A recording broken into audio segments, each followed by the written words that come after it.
train to the most authentic and delicious discovery. International street foods run the gamut from gourmet. It's got a super splendid ocean flavor to it. To adventurous. I love worms. It's a bamboo worm. Indulging in street foods is like learning a new language. After a good night drinking with your friends, you gotta eat a broodjes oud-vlees. And once you try it, there's no going back. It gives you a bit of a kick, and it's quite addictive. So forget the restaurant menus and lace up those walking shoes for the best, cheapest, and most fascinating eats on the streets around the world. Hi.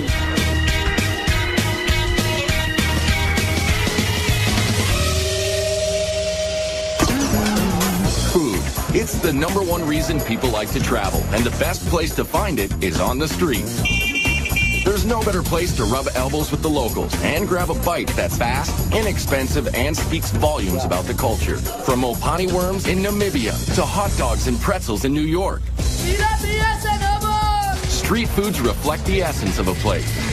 Scoop up a camel spleen sandwich in Morocco, and you're digging into a piece of Berber history. Bite into spicy rabbit heads in China, and you're overwhelmed by the Sichuan tradition of spicy and bold flavors. They're mouth-watering, portable, and cheap. Like the best jerk chicken you'll ever eat from a stand in Kingston, Jamaica for a couple of bucks. Vendors are magicians with just a cart, a grill, and a few fresh cuts of meat and spices. While food trucks are revving up in the United States, street foods have been around for centuries throughout the rest of the world. So we travel across the globe to Jerusalem for snacks as old as the Bible, to Berlin and Amsterdam for sweet and savory flavors from Europe, and to Tokyo, Hong Kong, and Mumbai, dishing up everything from eel kebabs to stinky tofu. And we start in Mumbai, India. It's the largest open-air kitchen in the world. Sizzling hot, crazy loud, fast, and always cheap. Capable of serving, get this, more than 20 million people a day. Mumbai is India's most populous city, a magnet for people and foods from all over the country. You'll get a taste of every part of India on the streets of Mumbai. You won't get that anywhere else. Kalyan Karmakar is a market researcher, but his passion is blogging about street food of his native India. Warm temperatures and dirt-cheap food carts bring practically everyone outdoors to socialize and eat at the numerous cow gullies, which means eat streets. And like this cow gully in the Fort Commercial District, there are always stands noisily cooking up pav bhaji. Pav bhaji is a cross between vegetable stew and gravy served with hot buttered rolls. The base starts with potatoes hand-mashed in butter, along with diced tomatoes, onions, peas, and peppers. And then he's going to add his red masala and then spices and then a touch of lime. It originated to feed textile mill workers in the 1890s. So in India, we don't use spoons all the time. We use like our breads, our hands. It's really delicious. For me, it's really all about the butter. The price is easy to swallow too, just $1 for a plateful. A lot of the food in Mumbai is vegetarian because 80% of the population is Hindu. They consider cows to be sacred, but they do have their burgers, Bombay burgers that is, otherwise known as vada pav. We call it vada pav, for you it's Bombay burger. Mumbai's favorite food. It has no meat. It's just a carb fest of potatoes and spices mashed in a ball, coated with chickpea flour and deep fried. The vada pav sells for about 10 cents. Locals eat it for every meal. If you want to taste real Mumbai food, it's on the streets, available on the streets. Yeah. No need to go to a 5-star or any posh restaurant. Well, maybe, but it's better if you're weaned on a very spicy diet. The Bombay burgers come with complimentary chili peppers, which would destroy adventurous eaters in most parts of the world. But not here. No, because we've grown up on this. So, after this, like habanero peppers of Mexico, those are like kid stuff. Like, we can have that in our sleeve. No doubt about it, the street food scene in Mumbai is gritty. Takeout is wrapped in newspaper. Everyone cooks, serves, and eats with their right hand. And sanitation issues make the tap water unsafe to drink, especially for Westerners. It's why most visitors pass up raw fruits, vegetables, and drinks. While there are eat streets all over Mumbai, you'll only find meat dishes in a handful of Muslim areas, like Bendi Bazaar in the oldest part of South Mumbai. It's home to the Borhi Mahalla neighborhood, with dozens of stands and holes in the wall where rich and poor rub elbows and break bread. Starting with the famous Indian flatbread called roti. Here at the Mohammed Khan Bakery, the process hasn't changed in hundreds of years. Whole wheat flour, water, and a pinch of salt.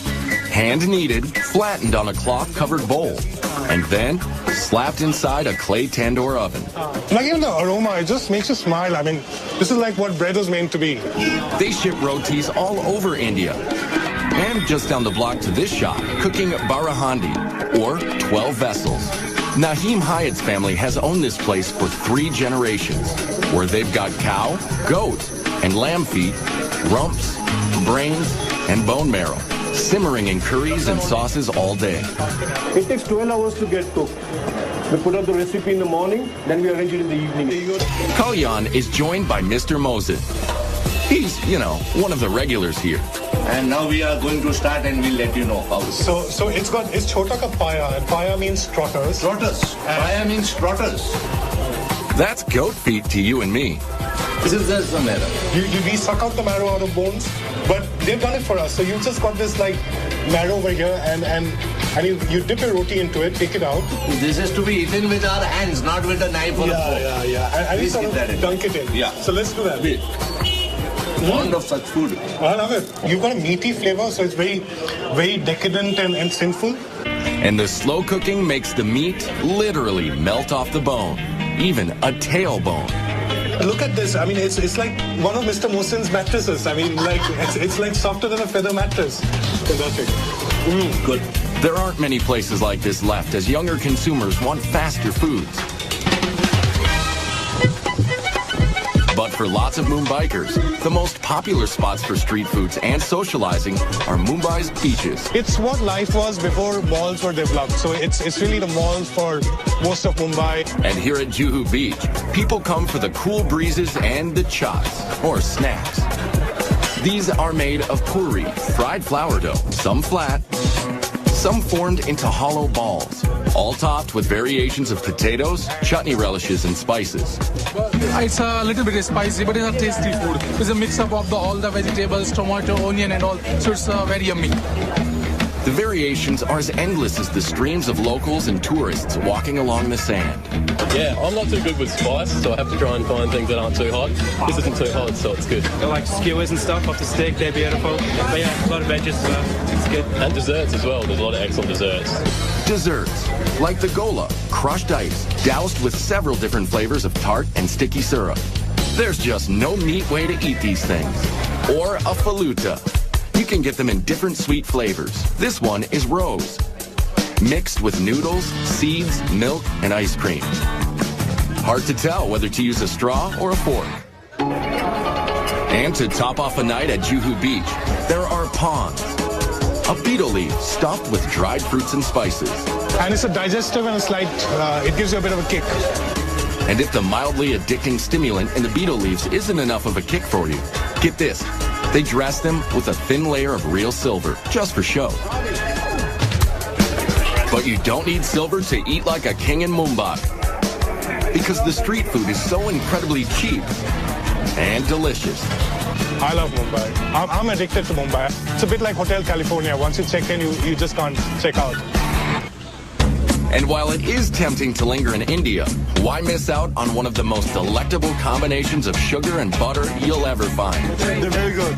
This diet buster is coming up later in Amsterdam. But first, it's time to pack on the protein.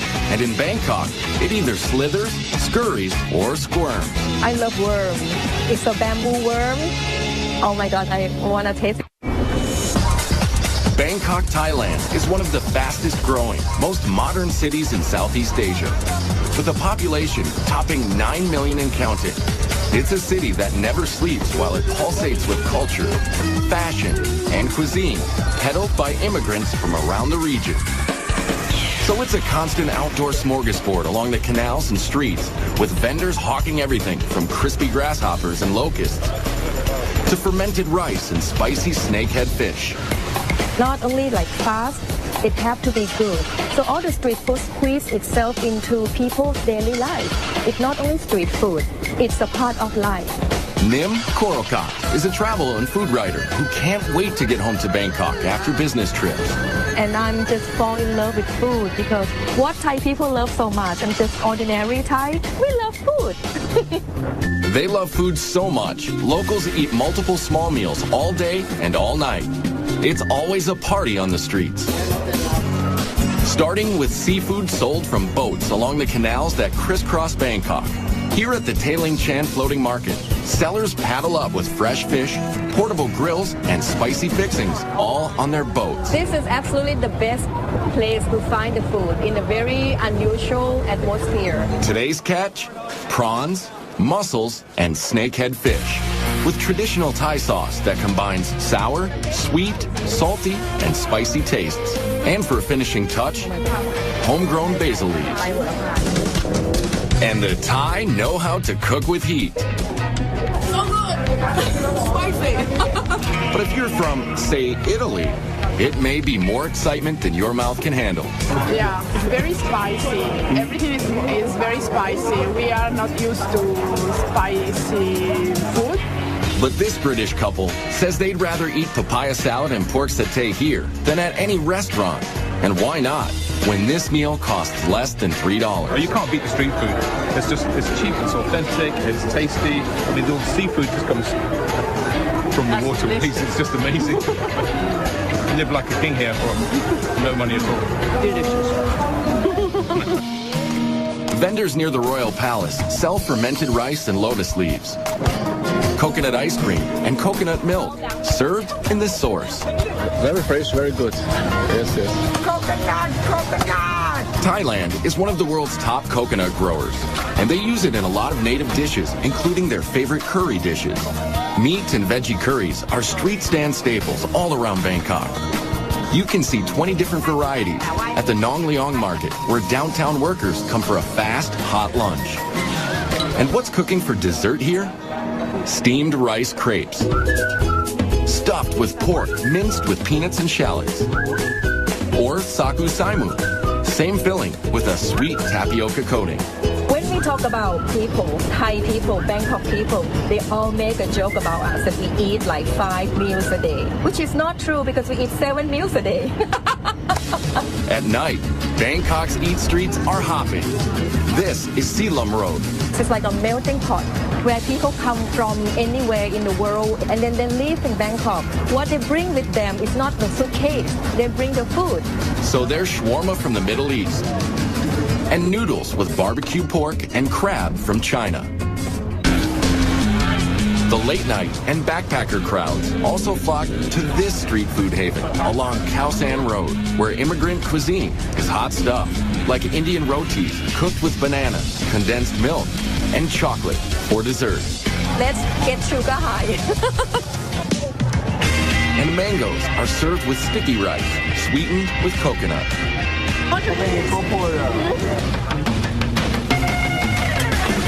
And it wouldn't be Thailand without pad thai. But this iconic dish is cooked in several different ways, down to the choice of 4 kinds of noodles. This close to the sea, shrimp is a popular version. It's cheap and it's safe and it's really nice. But here's where it gets interesting. Yes, we've saved the best for last. Crunchy, spicy, crispy, bugs. I love worms. It's a bamboo worm. Frying bugs and selling them has been a calling for Mano Parnatharn for 20 years, bringing a taste of home from northeastern Thailand to the big city. Locusts, grasshoppers, bamboo worms, scorpions. For Thais, they are a major source of protein. But for tourists, the grasshoppers and other creepy crawlies are a test of bravery. Like chicken. Especially this giant water beetle. I'm scared. Oh, it made me proud. Right. It's kind of like a nice snack, I think. It's ridiculous. How is it? And how about a baby frog chaser with a spritz of soy sauce? You see, good. Like a chicken, yeah. Yeah, like thin chicken. This tough guy orders 1 locust, but gets more than he bargained for. Yeah, 20 baht, you get a whole bag of them. That's about 65 cents for the family pack. Very salty and crunchy, which I thought they'd be sweet locusts and churros for me, and I'm a little disappointed, but it's not actually terrible if you don't think about it too much. But it's impossible not to think about what you're biting into in Hong Kong, where your nose keeps reminding you. I smell dead people. That's what's coming out of this bag. That's coming up later. But first, it's Back to the Future in Germany, where you find an ingenious cross between the Jetsons and age-old traditions. It's the best I've ever eaten. Visitors to Germany come to savor the old world charm or stop at milestones of history, like the site of the shattered Berlin Wall. Restaurants are usually expensive, and you don't hear much about the street food. But you can find cheap eats at a nearby Imbiss, which means food stand in German. You'll find them all over the outdoor weekend markets in Berlin, like the Winterplatz. Vendors dish up plenty of German favorites, like soups, strudels, and pickled fish. But ask any Berliner, and they'll tell you the best is worst. Bratwurst. Commuters get them hot and on the go at metro stations from the sellers who look like something out of Star Wars. Very good, Jet. First here is the best gift in Beijing. They're called grill walkers, one-man sausage band, strapped into a combo propane tank and grill contraption. Now this is mobile food. But the most beloved brat in Berlin is the currywurst. Pork sausages grilled and doused in curry and tomato sauce. And one of the most famous currywurst joints is Curry 36, where you can eat inside or out. But most currywurst is grab and go. I asked them where you can get the best currywurst in Berlin, and they told me Curry 36. And so I'm here now to taste, and it's great. Urban legend has it that in 1949, a German housewife traded liquor to British soldiers for the hard-to-find curry spices. She cooked up the cheap but filling dish. This meal deal is less than $4. Oh yeah, really good. Over the years, Germans have acquired a taste for Mediterranean fare brought by Turkish immigrants like this modest guy. Come to Mustafa's Kreuzberg, Berlin City, richtig. Best kebab in town. Doner kebabs are like heroes, an oversized sandwich made of pressed spiced chicken, veal, or lamb, sliced paper thin and piled high with veggies and a pita, all for about $4. I love kebab, yeah? Before, I don't found a good kebab, and I think I must make the best.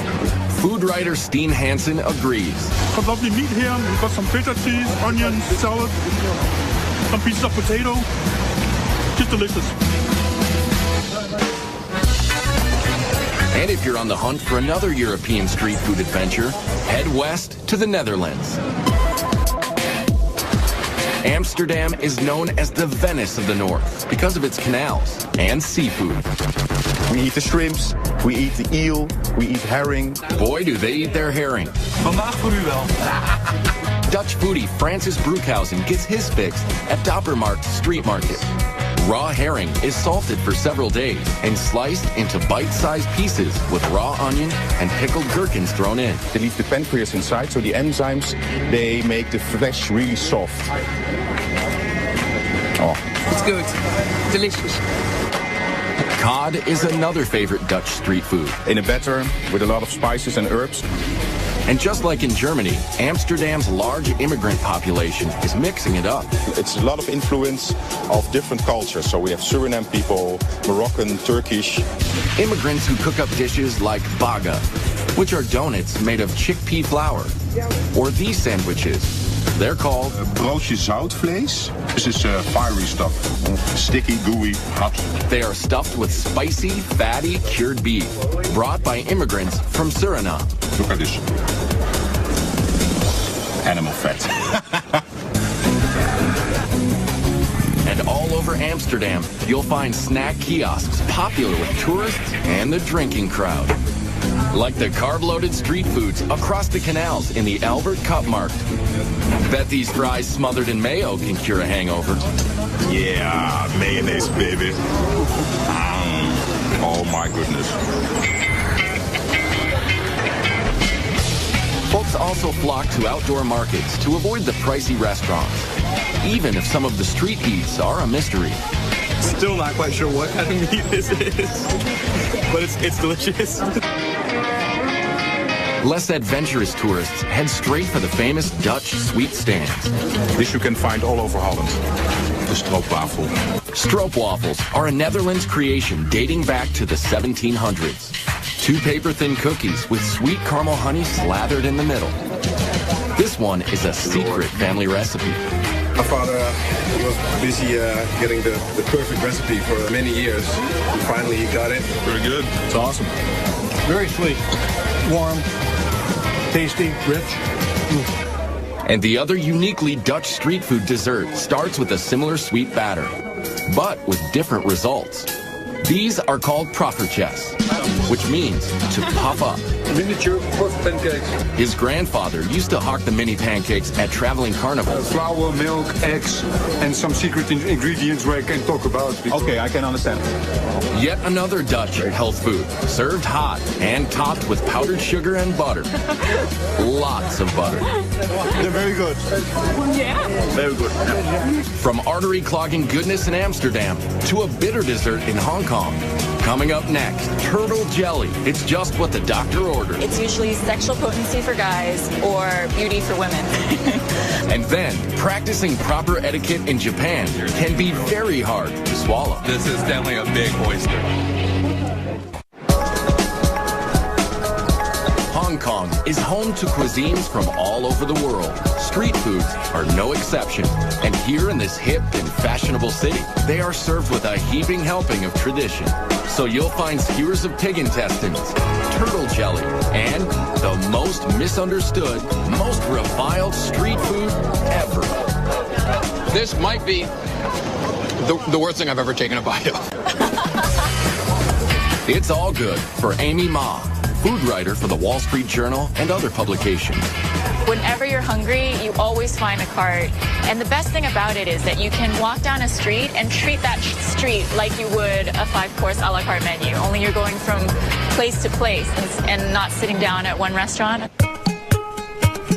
And it starts with breakfast in Jardines Bazaar, with the Chinese version of a donut. But inside the fried dough is shredded fried pork, pickled vegetables, and rice. The rice ball donuts are served with warm soy milk mixed with more fried dough. It's like a bread pudding soup that's less sweet and better for you. This would be like your ham and eggs and hash brown combination equivalent here in Hong Kong. The combo costs about $1.50, and it has the typical blend of savory and sweet, yin and yang. Very good. Of course, tea is very big in Hong Kong culture, both cold and hot. Especially the very strong, very old silk stocking tea, which gets its name from the stocking used to strain the tea over and over again. Not to worry, the stockings haven't been worn, but the tea packs a punch, which is why it comes with lots of condensed milk and sugar. Wow! One of the most beloved street snacks in Hong Kong is the egg or custard tart. With just a hint of sweetness, they're habit forming. It's kind of like a flan, creme brulee, and the best pie crust you can think of, all rolled into one. People argue about whether the British or Portuguese introduced egg tarts to Hong Kong. But this treat is pure Chinese. They call it a 1,000-year pastry because inside the flaky crust is a gooey black egg preserved for months in a mixture of clay, ash, and lime. Then it's coated with sweet bean paste and ginger. So preserved eggs and ginger are a classic combination. It's like peanut butter and jelly. It has a gelatin-like texture to it. So it's almost like a gummy bear inside. The Chinese make up 90% of Hong Kong's population. In the Mong Kok district of Kowloon, there are lots of sidewalk cafes serving noodles and dumplings with plenty of internal organs. You get a lot of great street food stalls that will be a little more authentic. You'll start to see pig intestines or things that, you know, might make the typical tourists a little squeamish. You'll see that all the time in Mong Kok. Things like squid tentacles, spicy beef stomach, and yes, pig intestines on a skewer. They may be local favorites, but tourists find them tough to chew and even harder to swallow. Right? It smells like sulfur, yes, it does. Which kind of smells like poop, which is exactly what it is. Fantastic. not making out with anyone tonight. You can cleanse your palate and more with traditional medicines. They play a big role in what the Chinese eat, which explains why this very bitter turtle jelly is so popular here. It's like a funky coffee jello. With medicinal foods in Asia, it's usually sexual potency for guys or beauty for women. So it's this very primitive idea of what good health is. Turtle shells are broken into little bits and stewed for about 9 hours. When it cools, the thick collagen in the shell turns to jelly. It takes a liberal dose of sugar syrup to make this medicine go down. But the real test of just how far you're willing to go for authentic Hong Kong street food begins long before you lay your eyes on it. It's called stinky tofu. The smell is horrible. And just one whiff is enough to send tourists running the other way. Try a little bit. No. It's actually really rare to find these on the streets these days. A lot of the stands have been outlawed because it just smells so bad. This tofu soaks in rotting vegetable matter for several months. And then it's fried and served with a dribble of hoisin sauce. Dead people in my mouth right now. And seriously, most tourists won't go near it. It's really not that bad. But a couple of our crew members were willing to taste one for the team. That's horrible. You just can't breathe while you're doing it. And that's the adventure of eating street food in Hong Kong. Some foods just can't cross the cultural divide, but that's all part of the fun. Coming up next in Tokyo, it's all about freshness and technique, where minding your manners can be one hot proposition. Then, an age-old ingredient in Jerusalem cures everything from aches and pains to wrinkles. More beautiful boy. Eating in Japan is all about art and etiquette, down to the smallest of street food stands and the grittiest of neighborhoods. Like the stalls around the Tsukiji Fish Market in Tokyo, where everything is immaculate and fresh. Yes, Tsukiji Fish Market is the most famous and biggest fish market in the world. Here you'll find every kind of fish and seafood imaginable. Much of it served raw. The sushi is definitely the freshest in the world. Yasuhisa Chiba, a culinary student whose family is in the seafood business, says it's that obsession with freshness that sets Japanese street food apart. Like this rice bowl, loaded with raw fish for about $15, about a third of a restaurant price. This is a donburi, or a sashimi over rice. Very popular around here because everything is in one place. It's very rustic, easy to eat, and inexpensive, but super good. This squid is looking absolutely delicious. So is the raw tuna and whole shrimp. The uninitiated only eat the tail. Those in the know also go for the head. Brains. It's what's for lunch. It's got a really hearty umami flavor, nice and rich, not too salty, not fishy at all. You hear the word umami a lot in Tokyo. It's used to describe a savory, earthy taste. Here at the Tsukiji Fish Market in Tokyo, it's a point of pride to handle raw fish as little as possible, because heat from a person's hand can spoil it. Yes, Japanese people love healthy food.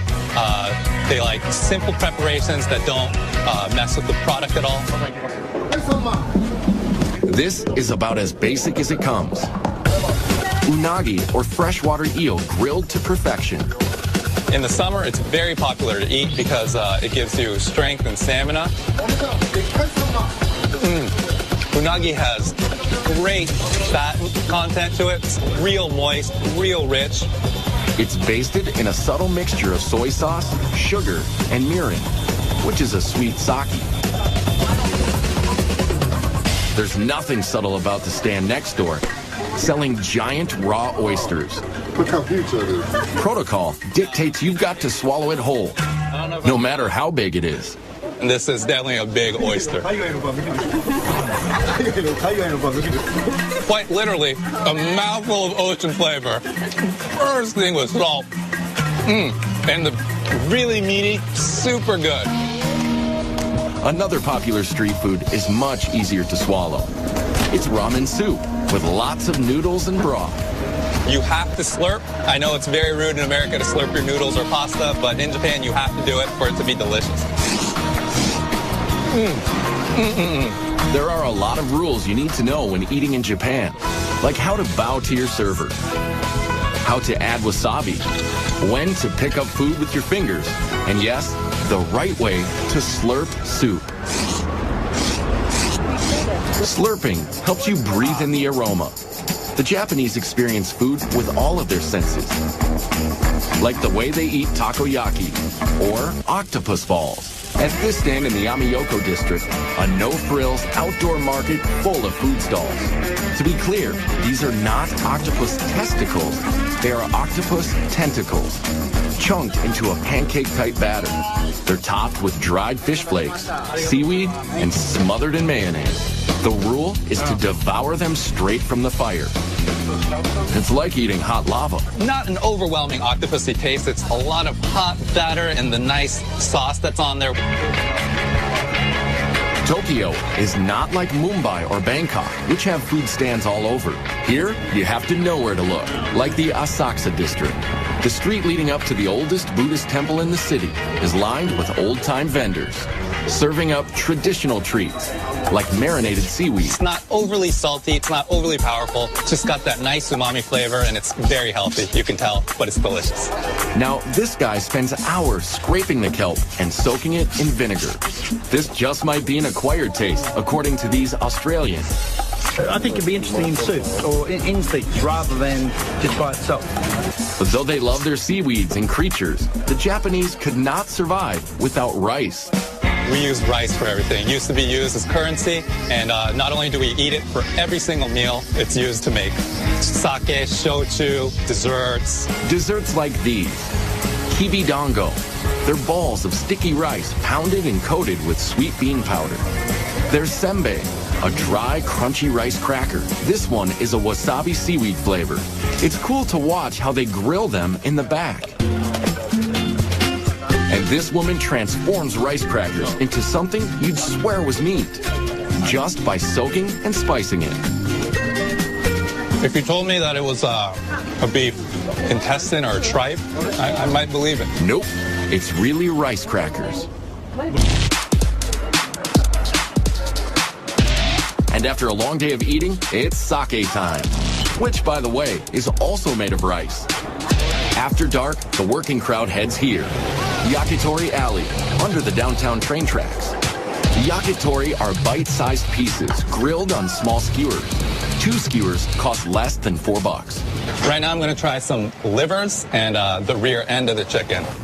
There's been a head-to-tail trend in Japan for centuries, and they're always scrupulous about food safety and cleanliness. Just from hearing its tail, you might think it's disgusting, but this is really good. Or stick your skewers into these morsels: pig's head, chicken thigh, heart, or cartilage. It's fatty, a little bit fatty taste. It's not unpleasant at all, actually. It seems to be quite crunchy and crispy. It's good, actually. Never thought I'd eat it, but I'm eating it. The heart is excellent as well. It really, really is good. Jolly nice and splendid. Minimal cooking, minimal interruption from the chef.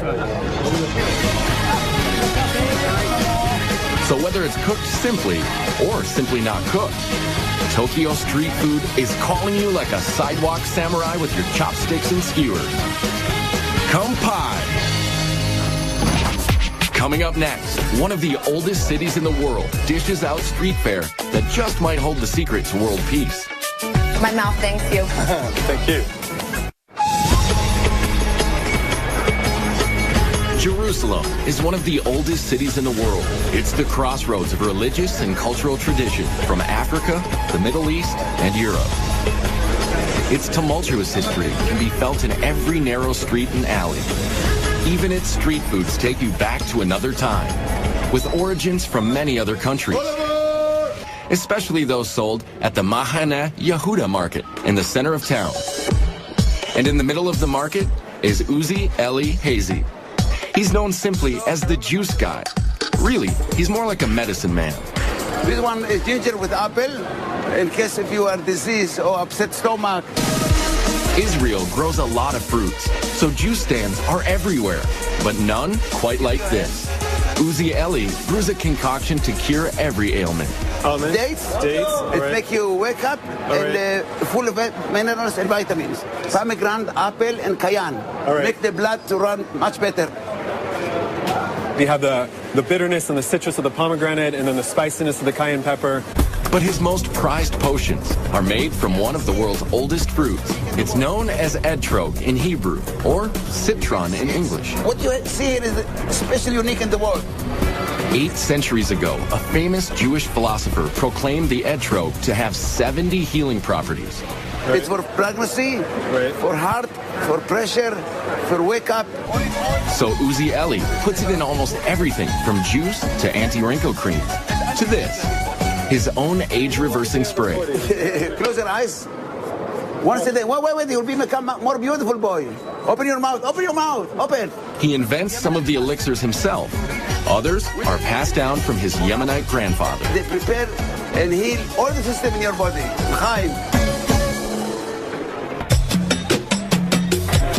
Just like the etrog, many of the foods sold in this open-air market are as old as the Bible. It's a large open-air market, and you have vendors with your classic spices, olives, and your fresh produce and fruits, as well as meat and fish. Ben Brewer is an amateur chef and runs Israel food tours in Jerusalem. Christians here and Muslims and Jews that have come from North Africa or Iraq or Eastern Europe or the United States, and they all bring their own culinary traditions. And all their traditions together have helped create the Israeli cuisine. And that cuisine all starts with the basics: seeds, nuts, dates, and olives. Olive trees can grow even in the poor soil of the Middle East, and they figured out how to preserve the olives thousands of years ago. We have olives that are pickled in lemon and different herbs. We have a Moroccan kind of olive, which is just cured in a lot of salt. Briny, salty. There's some garlic and lemon in there. You can tell that they marinated. And dates, which first grew near the Nile, are some of Israel's biggest fruit exports. The king of this market is out hawking a dessert called halava. Amazing. The best halava in Israel. Halava is the Israeli version of a common Mideast confection. Here, it's made from a dense base of sesame paste and sugar. And then they'll add the other element, whether it's the pistachio, the cinnamon, the chocolate, the cappuccino, to give it a slightly different flavor. It tastes like sesame, but sweet, very sweet. And in a back quarter of the market, they're still baking the same breads they have for millennia. Laffa and pita, sold to stands making Jerusalem's most iconic street foods: shawarma, kebabs, and falafel. Every ethnic group makes its own versions of falafel, but they're all basically ground chickpeas and spices, molded into little balls and deep fried. It's so good, really, because also it's crispy. All of the people around the world like falafel. Kebabs also originated in the Middle East, and although many cultures have adopted them, you can't beat the real thing just outside the ancient walled city of Old Jerusalem. And at $5, the price is right. This is a part of their culture, and to experience some of the country, so I think it's a good idea. And it's also cheap. Yeah, exactly. Some of it you get at restaurants is the same, I think, but just overpriced. Jerusalem is the crossroads of many cultures and religions. The Arab Quarter is just inside the walls, through the nearly 500-year-old Damascus Gate. The Shoot, or Bazaar, is a maze of ancient alleyways, selling everything from clothing to all kinds of Middle Eastern foods, like pastries and shawarma. Shawarma is made by alternating layers of seasoned meat and fat onto a vertical skewer and slow roasting it so the fat makes it moist and tender. It's the perfect food for eating on the go, and it's habit forming. Al-A Eilat has specialized in chicken shawarma for 72 years. That looks really good. I'd like to order one shawarma, please. Sure. Would like to have it in pita bread or in the laffa bread, the Arabic bread. Decisions. The choice of salad toppings is endless. And it's finished with a drizzle of tahina, a sesame sauce. Abed Ihafis has been cooking it all his life. It's my grandfather's restaurant. It's a burst of flavors. My mouth thanks you. This is the best fast food in the world. I love the food very much. And that's the delicious lesson found in the ancient traditions of street food in Jerusalem. No matter where you come from or what religion you practice, it's the one thing everyone can agree on. And all around the globe, street foods are bridging cultural divides. So Hindus and Muslims can break roti together in Mumbai. The Japanese can keep up their ancient food rituals even on the go.